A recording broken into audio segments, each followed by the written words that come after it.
thank you once again. Thank you for joining Reading on the Move. I invite you to join us as we collectively promote the reading culture amongst us. My name is Bola Omotayo, and I bring to you the story of Wuthering Heights. Great stories in easy English. If you have been following since we started, thank you for staying connected. And if this is your first time of coming across Reading on the Move, you are warmly welcome. We are excited to have you with us on this reading medley. Kindly like, share, follow our page, and try to check the past readings from chapter 1 to chapter 22 as we are reading chapter 23 on this episode. Isabella learns to hate Heathclif. For 6 weeks, we had no further news of the runaway pair. Then, the master received a short note from Isabella in which she told him of her marriage to Heathclif. He did not answer her notes. He had enough trouble over Catherine. All this time, the mistress lay very ill. The master nursed her as carefully and as tenderly as a mother.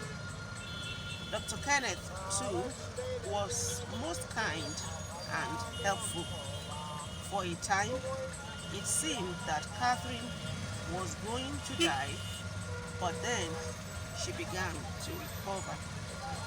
She looked pitifully weak and frail, a mere ruin, but she would get better. The doctor assured us. The master was filled with joy. We all rejoiced. In a few months' time, the mistress could give birth to a child, the heir to the Linton property. 2 months after Isabella's flight, I received a letter from her. It was a strange letter when you think that she had been married at such a short time. I shall read it to you. I've always kept it by me. Here it is. Dear Ellen, I arrived at Wuthering Heights last night and heard of Catherine's illness. I can't write to her or to my brother, and so I'm writing to you. Tell Edgar that I would give the world to see him once again. Tell him that my heart is at the Grange with him and with Catherine. Ellen, it has been there from the day after I left. Ellen, is Heathclif a man or devil? What have I married? You must tell me when you come to see me, and you must come soon. Don't write to me, but come. Please come. And if you can, bring me a few words from Edgar. Now I shall tell you of my welcome here last night. It was dark when we rode into the yard and Joseph came out with a candle. Heathclif stopped to talk to him. I went straight into the kitchen. Oh, Ellen, you would not know your nice clean kitchen. It's just a filthy hole now. A little boy was sitting by the fire, a rough and dirty child, but his eyes and his mouth were like Catherine's. He was a brother Hindley's boy, Ayrton. I went up to him and held out my hand. I know you, I said. You are Ayrton. We are going to be friends, aren't we? He answered me with horrible swear words, and I said that he would set the dog and he said that he would set the dog on me if I didn't go away. I went away at once. I walked around the yard and came to another door. I knocked.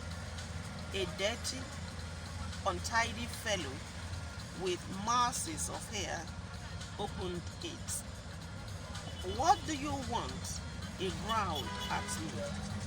I recognized him as Hindley, Catherine's brother. He also had eyes like Catherine's, but his were dull and dead.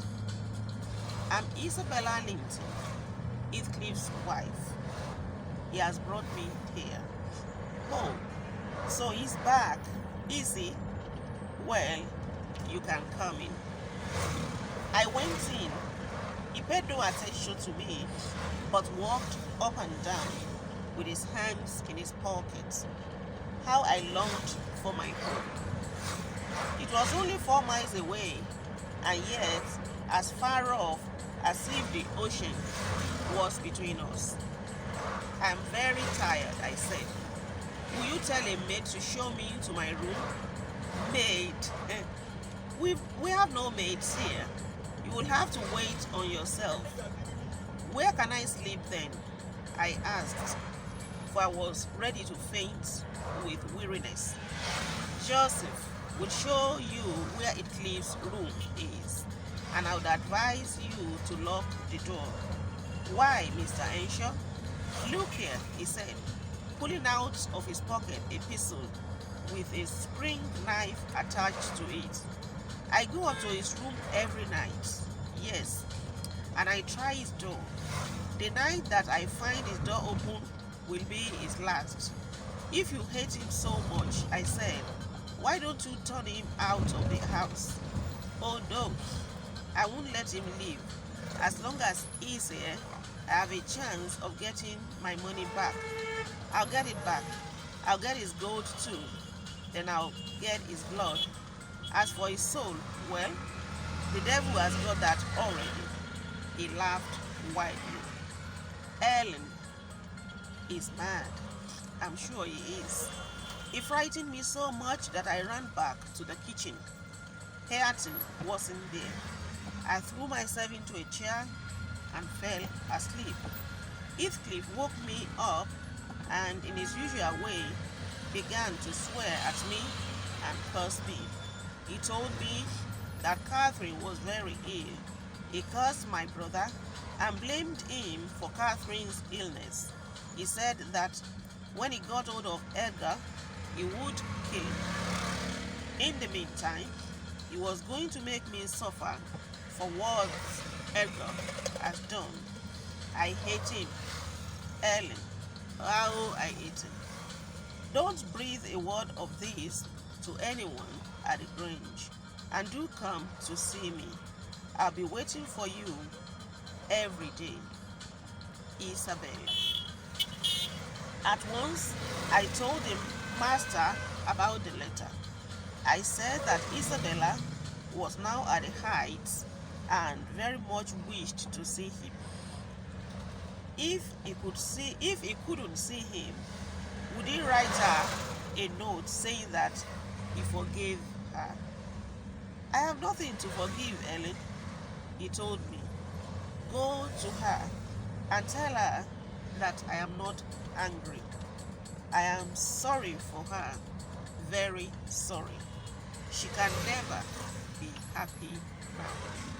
That's chapter 23 of Wuthering Heights. Thank you for joining us. Kindly like, share, and follow this page. Let's jointly promote reading culture amongst us. My name is Bola Omotayo. I'll see you on the next episode. For now, I wish you the most blessed day. Bye.